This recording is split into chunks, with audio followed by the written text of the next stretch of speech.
a discussion about the 75th anniversary of the order to desegregate the United States military. Today, July 31st, 2023.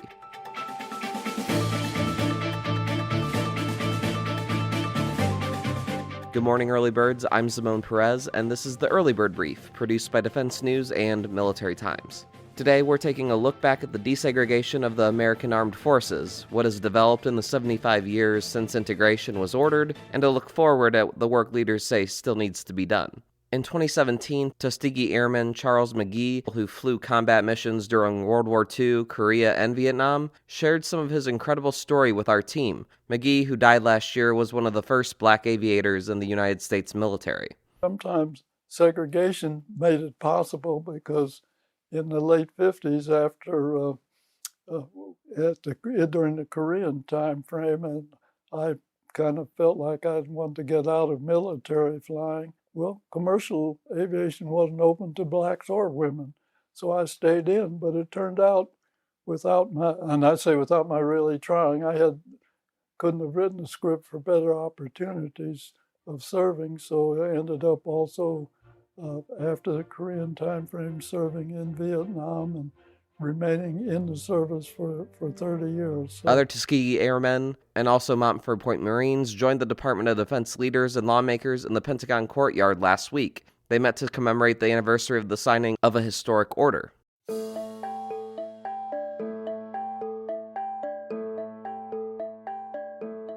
"75 years ago, President Harry Truman signed Executive Order 9981 on July 26, 1948.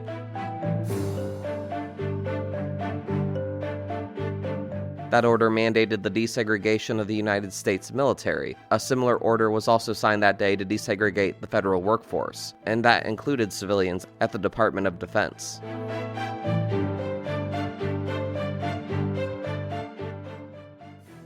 Change did not happen overnight, though. It actually took many of the services years to comply, but it did put the military at the forefront of national discussions on equality and race.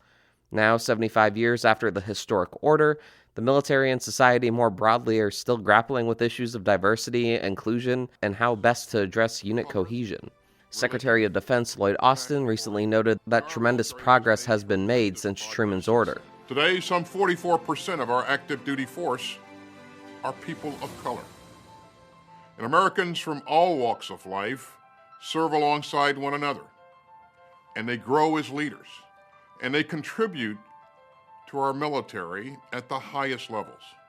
When it was issued, Truman's order was met with resistance by many of the service leaders. Secretary of the Army Kenneth Royal was forced to retire in 1949 for refusing to desegregate the Army. Dr. Terry Dickerson is the Coast Guard's Director of Civil Rights. She explained at a Pentagon event last week that there were integrated units in the American Armed Forces before Truman signed the order. Those service members, though, did not receive equal treatment or opportunities, and were often segregated after operational needs were met. Free and enslaved people of African heritage had long served in the military and government in spite of bans on their participation. Military members fought in conflicts since before the United States was independent and free. The reason African Americans served in early conflicts was that the military needed capable and experienced people. Military commanders often had to obtain waivers to the ban on Black people so that they could recruit the talent they needed.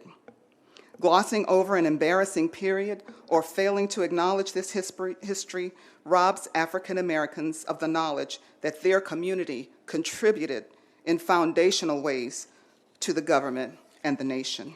Black people and other people of color, including Native Americans, Latinos, and Asian Americans, have fought in every single American conflict all the way back to the American Revolution. Buffalo Soldiers, Harlem Hellfighters, Tuskegee Airmen, and Montford Point Marines are merely some of the black service members who paved the way for countless other marginalized troops to serve the nation. And as actor Morgan Freeman, an Air Force veteran himself, pointed out, their service wasn't all that long ago. He spoke at Howard University in Washington last week during an anniversary event with Blue Star Families and the Chamberlain Project. So, 75 years. Some ways, sounds like a long time ago. But it's in living memory. Living memory of some of the people here, certainly mine.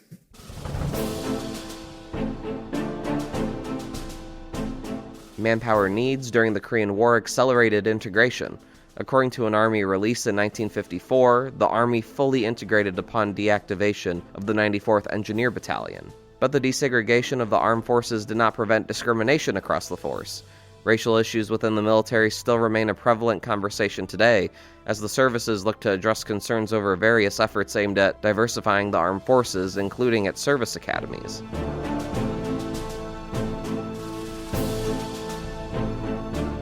The topic recently arose during a congressional hearing for Air Force Chief of Staff General C.Q. Brown. He's the first black person to serve as a service chief in U.S. history, and he's nominated to be the next chairman of the Joint Chiefs of Staff. Republican Missouri Senator Eric Schmidt asked General Brown a loaded question. General, do we have too many white officers in the Air Force? Senator, what I really look at is the quality of all the officers that we have, and we look at the aspect of everyone who's qualified, meets the qualifications, is promoted. And President Joe Biden said in a statement last week that despite growing diversity and service members of color still face unacceptable barriers.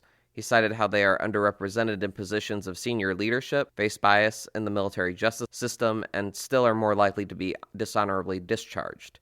The president spoke on July 27th at a symposium marking the anniversary of Truman's Order, organized by the Truman Library Institute. History requires us to acknowledge that we've never fully lived up to the promise of America, captured in the essence of these documents. But our aspirations to be a more perfect union ensure that we never fully walked away from it either. Just like the Army captain who became President of the United States of America walked toward our North Star when he signed Executive Order, as Jim mentioned, 9981, that desegregated the United States Armed Forces on July 26, 1948, 75 years as of yesterday. Harry Truman, born in Missouri, to a family and community that embraced the Confederate sympathies, but savage violence and venom toward black veterans and the power of the civil rights movement changed his mind and his heart. Guided by a prayer he memorized as a child, and the prayer went like this: "O Almighty and everlasting God, creator of heaven, earth, and universe, help me to be, to think, to act what is right because it is right." Pentagon data indicates nearly 60,000 active duty black service members in the Navy, nearly 19,000 in the Marine Corps, and just over 48,000 in the Air Force and Space Force as of June 1st this year. Just over 97,000 active duty black troops are serving in the Army as of October. These numbers do not include service members who identify as multiple races or unknown. Sergeant Major of the Army Michael Grinston, who is from a mixed-race family, said that the desegregation order so many years ago gave him the opportunity to be the best soldier and reach his highest potential. You've heard my bio. I'm a soldier, a leader, a husband, a father. I spent 5 years in combat. I've heard 2 valorous wars in combat. Those are the measures I want to be judged by. But it doesn't change that my race is a part of who I am.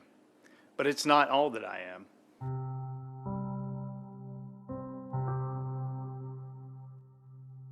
The commemoration comes amid other big anniversaries this year, including 75 years since President Harry Truman signed the Women's Armed Services Integration Act of 1948. This year also marks 50 years since the U.S. ended military conscription and began depending on an all-volunteer force rather than draftees.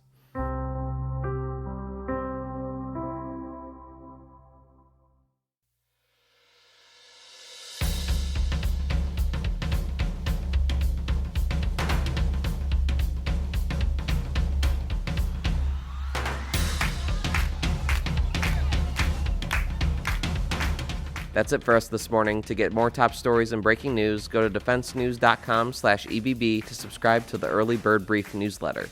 Please give us a like, rating, and comment wherever you get your podcasts. And be sure to follow us on social media @defense_news and @Military Times.